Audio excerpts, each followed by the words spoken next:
ধানের শীষের মধ্যে নিহিত আছে ভবিষ্যতের গণতন্ত্র, স্বাধীনতা এবং সার্বভৌমত্ব। ঠিক সেই ধারাবাহিকতাতেই ধানের শীষ ফারাক্কা সমস্যার সমাধান ইনশাআল্লাহ করবে।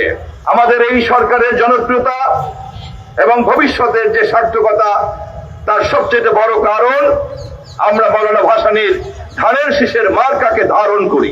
ধানের শীষের মার্কার মধ্যে যে রাজনীতি রয়েছে, আমরা সেই রাজনীতিকে ঊর্ধ্বে তুলে ধরি।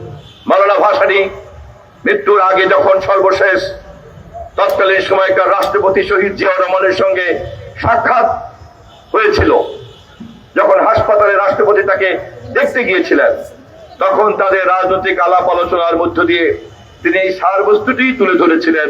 ধানের শীষের মধ্যে নিহিত আছে ভবিষ্যতের গণতন্ত্র, স্বাধীনতা এবং সার্বভৌমত্ব। এবং এই কথাই প্রতীকী অর্থে আমাদের মাননীয় প্রধানমন্ত্রী টাঙ্গাইলে বলেছেন, মওলানা ভাসানী 1976 সনে হাতে তুলে দিয়েছেন ধানের শীষ শহীদ রাষ্ট্রপতি জিয়াউর রহমানের হাতে।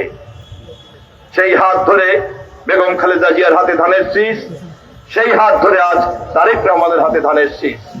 অতএব ধানের শীষ জানে ফারাক্কার সমাধান কেমন করে করতে হবে।